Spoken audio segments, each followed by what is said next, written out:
Hey, it's me, Tammy B, and this is my review for Scandal. All right, you guys. So this is season 5, episode 4, titled Dog Whistle Politics. All right, you guys. So as we see, my boy Papa Pope is back. I don't know why I'm so team Papa Pope. I have no idea why, because he mean.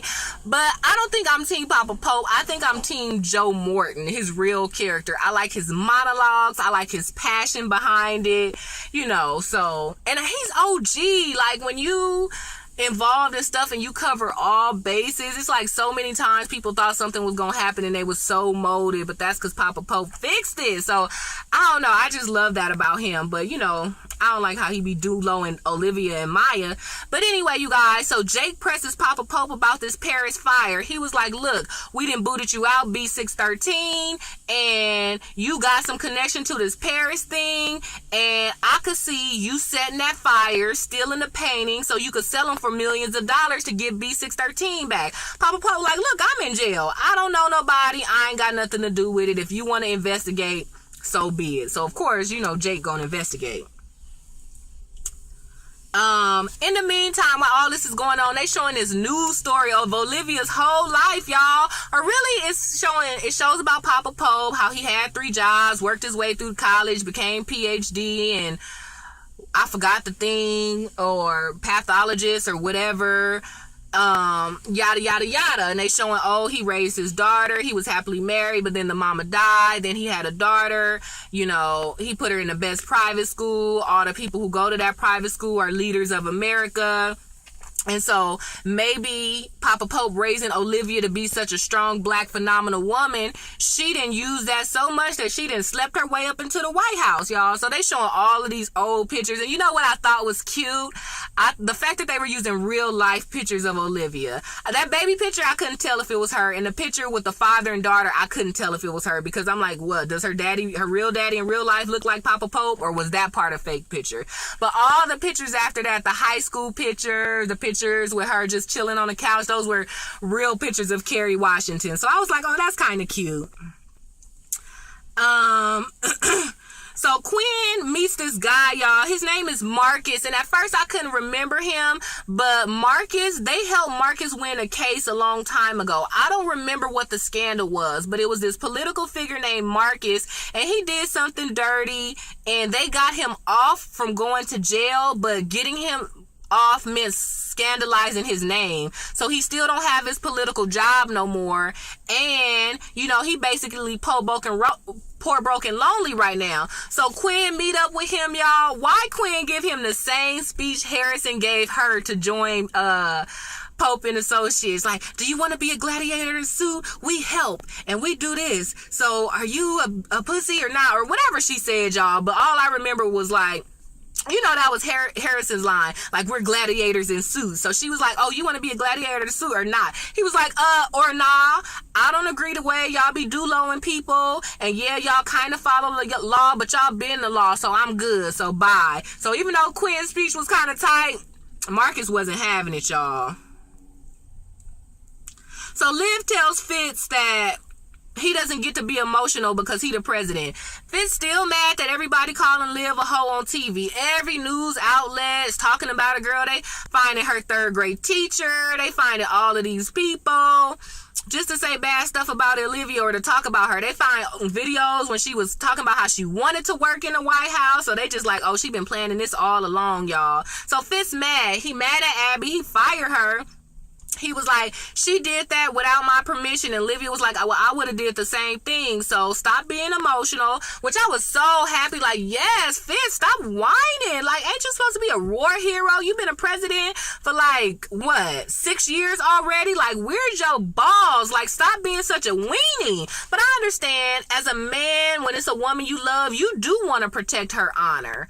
But Liv told you last week, like, let me do this. Let us do this. Like, just fall back. But Fitz all pissy, firing Abby, but whatever.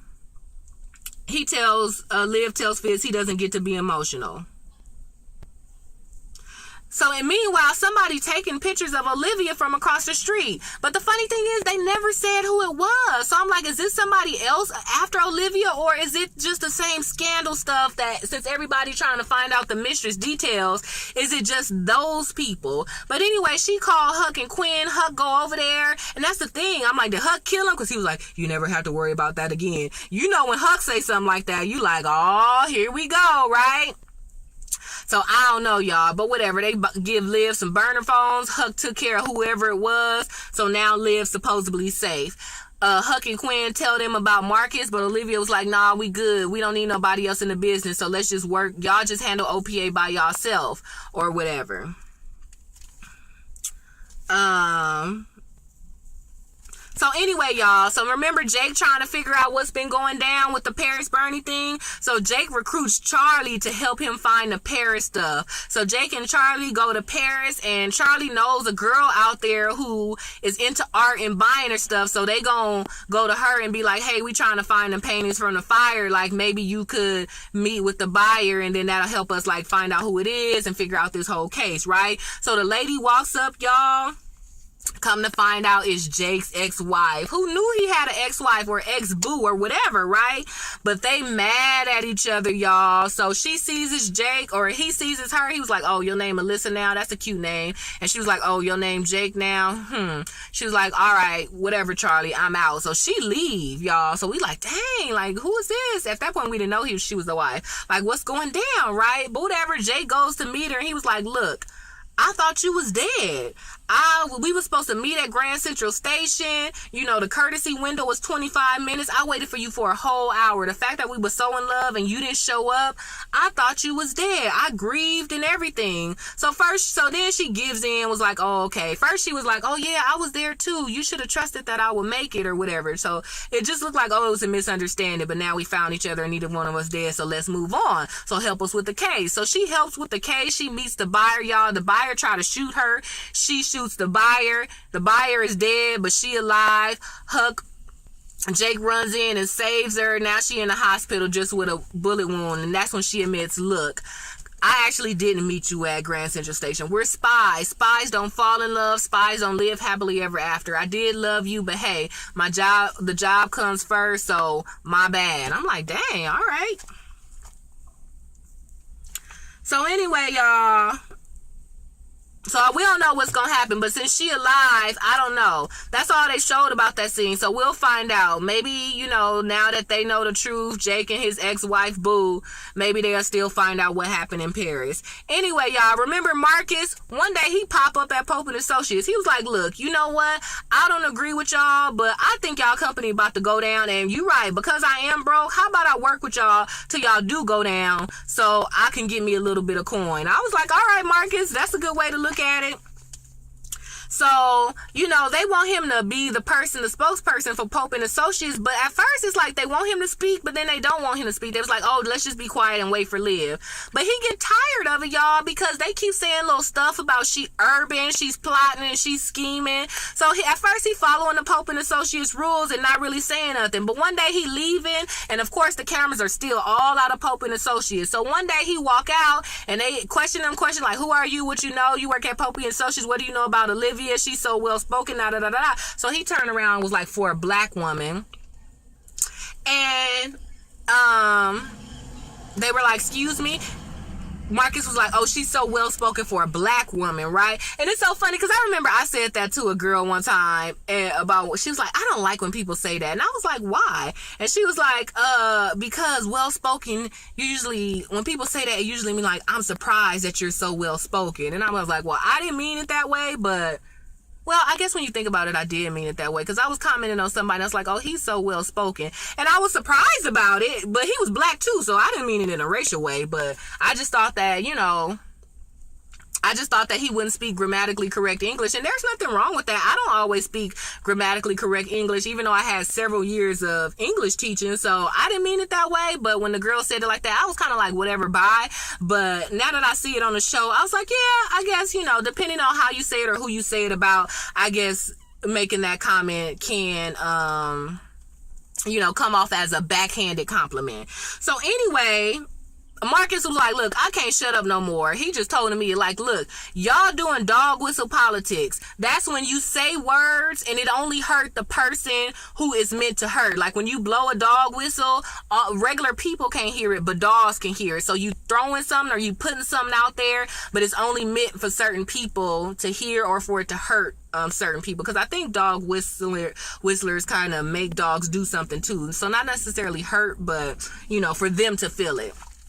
So he gets Quinn and Huck on board. He's like, I know y'all said y'all wanted to do it your way, but y'all want me to be a gladiator. This is how I be a gladiator. I say what I need to say and I move on. So they was like, all right. So they dress all up. Y'all, Huck look all cute. Well, you know, Huck always crazy, but they comb Huck hair, put him on a nice shirt. And so they all doing interviews like, stop slut shaming Olivia. Y'all saying words like urban, thug tactics, well-spoken for a black woman, strategic. Y'all saying all of these words, but aside from saying the president's black horse slut. Like, come on now. Why don't y'all stop doing that? Okay, yeah, the president had an affair, but hey, why y'all not looking at it as two people in love? You know, two people had consensual sex and now they want to be together. Yeah, you know, the fact the affair part is wrong, but y'all making Olivia seem like she's a slut. She's an educated woman. She went in the most expensive school in Europe. She won cases all over DC. You know, like, why don't y'all talk about that? Y'all so busy slut shaming her and making her seem like she's a white man's whore. Like, fall back. So they do a little damage control. So that's kind of cute. And Olivia's watching it on TV and she's so funny. And it's funny because Marcus is the one who told them the word dog whistle politics. So, you know, Huck, he all kind of weird. Like, so every time an interview asks him something, he's just like, dog whistle politics, dog whistle politics. And then the guy was like, you said that already. Do you have anything else to say? He was like, dog whistle politics. I was like, oh, Huck. So, Liv is still having, even though she told Fitz earlier, like, fall back on being mad at the media, she has a little moment where she break down. She on the internet. They done made a cartoon porn about Fitz and Olivia. All of these people saying, oh, she need to get raped, this slut, this whore, I'll rape her, I'll bend her over. She was like, dang, like, people saying they want to rape me because I'm in love with the president. So she kind of have a low-key breakdown moment, and it's kind of cute because Fitz was calling her to get some help. But she was so going through it, he didn't even mention the help that he needed, you guys. So he just let her cry and was like, don't worry about it. Stop looking at the internet. Just calm down. Don't worry about it. She was like, I wonder if they'll still rape me if they know I got a gun and that when I was kidnapped, I shot somebody and I'm just waiting for the chance of somebody to try to mess with me again. Like, I was like, you better go ahead, Olivia. But she started crying a little bit. And then she was like, but I got it. I'm just having a moment. I'm cool. So I was like, oh, that's cute. That sounds like something I would do. Like, I got stuff, but sometimes I do have a little moment. But hey, I get right back on the bike. So that kind of reminded me of what was going on with Olivia right then and there. So, like I said, Fitz was calling to get help because one of the senators was like, okay, I guess he passed the Brandon bill. And I remember hearing the Brandon bill before, but I don't remember what the Brandon bill was about. Do you guys? So far in Fitz's presidency, he passed something called the Brandon bill.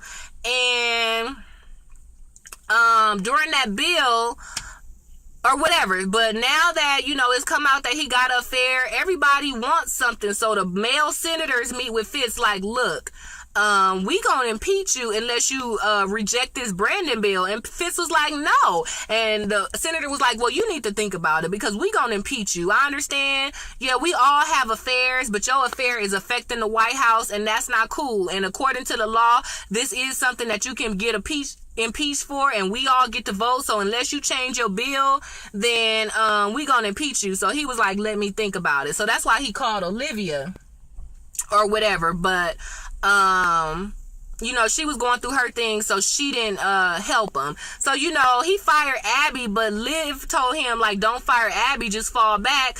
So he went to Abby, was like, hey, you said you do what Liv do, right? And she was like, yeah. So he was like, well, read this and see what you think. So Abby read it. She was like, this is the Brandon bill. You worked so hard for this.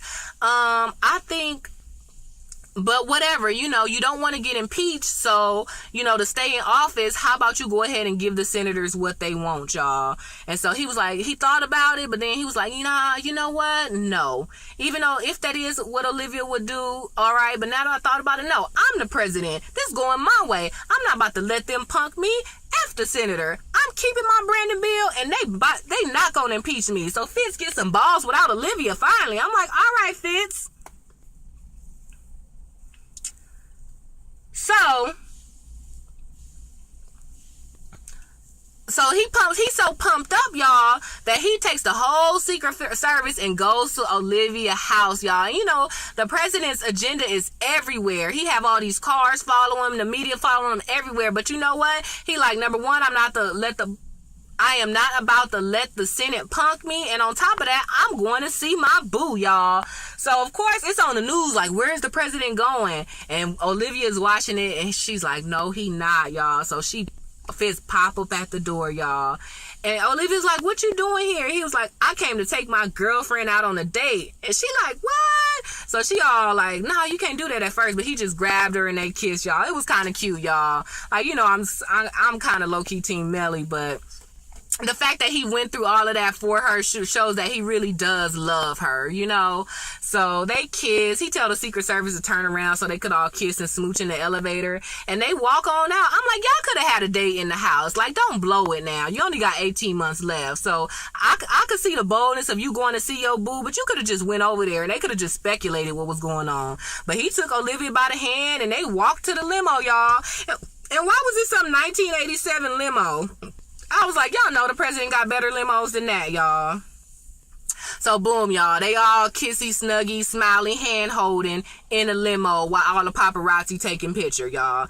Meanwhile, y'all, so remember the male senators was about to impeach Fitz, but the women senators, they had a meeting with Melly by themselves. They was like, look, Melly, the men kind of run this and they be doing their own thing. So the women, we all get together and we be having our own thing. So we just want to bring it to you. We want to impeach Fitz too, but we ain't going to go forward with it unless you agree. But Melly was like, nah, I'm not going to agree or whatever. But when Melly saw that on the news, she went back to the women like, hey, y'all, remember what y'all said earlier? I'm down. So Melly pissed at Fitz like, dang, like you already like put together a divorce or whatever, or all his papers or whatever, but now you gonna go visit your boo, your side chick in public? That's like more humiliation or whatever. So Millie is down, y'all. She about to help get her husband impeached. And it's funny because at first it seemed like Fitz was gonna win because he was like, oh, forget the male senators. I'm going to do what I want, and I'm not going to let them impeach me. But he don't know nothing about the women senators and what's going on with them, you guys. So we'll see, y'all. Like, is Melly and the women senators going to impeach Fitz or not? Like, he only got 18 months left, So I don't know why everybody want to impeach him. What's going to happen? None of the male senators will become president. In Millie's case, she will become president. So it kind of seemed like it's going to make sense. But you already got to deal with Fitz that you're going to be the next president anyway, so why impeach him? But I understand as a wife, like, oh, you're not about to embarrass me, so I get it. Let me go back to this one little scene. Let me see if I wrote it down, y'all, because Cyrus. Oh, so like I said, Melly had met with the women senators early and they told him about the impeachment plan. So Melly went back to Cyrus and told Cyrus, like, Cyrus, they trying to impeach Fitz, but I'm not going to have it. So Cyrus thought about it. He was like, why not? You said you want the Oval. This will help you get it earlier. So how about you go for it? And Melly was like, why are you so evil? Like, I thought you loved him. He was like, I did love him like a son, and he just kicked me in the teeth. So forget him.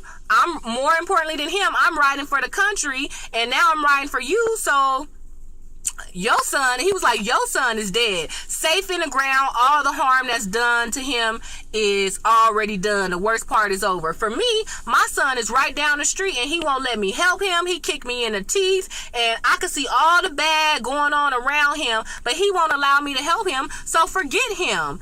And that seemed like a good speech, but y'all saying somebody, hey, your son dead, so it's over. Like, that is emotional. And y'all know how crazy Melly got after her son died. So after Cyrus finished his little speech, and even though it seemed like a good speech, we realized how much Cyrus loved Fitz in the country if we didn't know already.